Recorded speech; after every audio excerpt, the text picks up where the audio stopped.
জয় বাংলা করে দিয়েছে। আর যদি কোনোভাবে বাংলাদেশের উপরে ভারতের আধিপত্যবাদের সেই চোখ রাঙানি আসে, তো ভারত তোমাদেরকে জয় বাংলা করে দিতে আমরা সময় নিব না। এখন থেকে এই স্বাধীন বাংলাদেশে শুধু ভারত নয়, বিশ্বের কোন পরাশক্তি চোখ রাঙাতে পারবে না।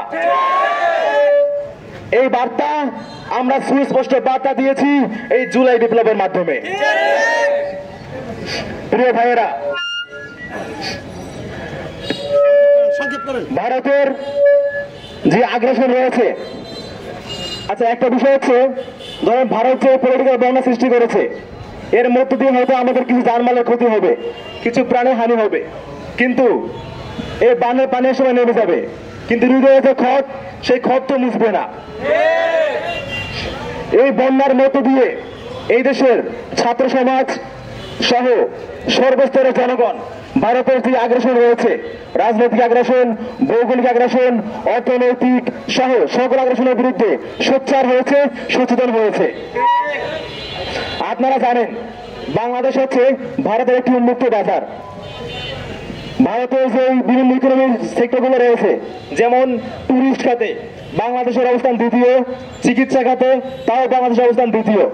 ভারতে যে পণ্য উৎপাদিত হয় সেগুলো সবচেয়ে বেশি যে দেশে রপ্তানি হয় তার মধ্যে বাংলাদেশ পঞ্চম। তো বাংলাদেশকে ছোট বলে এত হেলাফেলা করার কোনো সুযোগ নাই। বাংলাদেশের মানুষ ইংরেজকে চান্স দেয় নাই, ৭১ পাকিস্তানকেও সুযোগ দেয় নাই, ২৪ এসে ভারতকেও সুযোগ দেবে না। সংগ্রামী টাঙ্গাইলবাসী, আমাদের এই বিপ্লবে আপনাদের যে অবদান রয়েছে তার প্রতি আমরা কৃতজ্ঞ এবং আপনাদেরকে আহ্বান করব, আপনারা সচেতন থাকুন। যে কোনো ধরনের আগ্রাসনের বিরুদ্ধে যদি আওয়াজ দেওয়া হয়, আপনারা তৈরি আছেন তো? স্বাধীন বাংলাদেশে আমরা কোনো পরবর্তী চোখ রাঙানো সহ্য করবো না।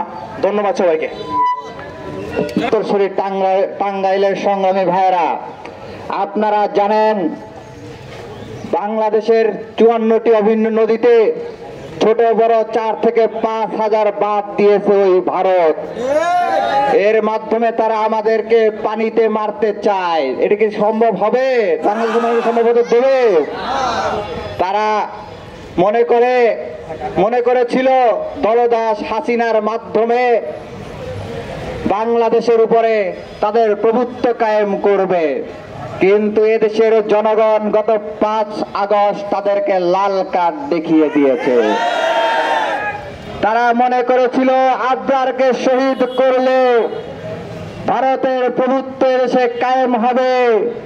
ভারতীয় আধিপত্যবাদীরা তোমরা তাকিয়ে দেখো, টাঙ্গাইলের হাজার হাজার মানুষ আজকে আবরারের হয়ে স্লোগান দিচ্ছে, তুমি কে আমি কে, তুমি কে আমি কে, তুমি কে আমি কে। অনতিবিলম্বে নদীতে আন্তর্জাতিক আইন না মেনে ওই কুখ্যাত সন্ত্রাসী রাষ্ট্র যে বাঁধ দিয়েছে, সব বাঁধ খুলে দিতে হবে, সব বাঁধ ভেঙে গুড়িয়ে দিতে হবে। বাংলাদেশের সাথে যে দলদাস চুক্তি করা হয়েছে ভারতের সাথে, সকল চুক্তি ছিন্ন করতে হবে। বাংলাদেশের উপর দিয়ে ভারতের কোনো রেল যাবে না।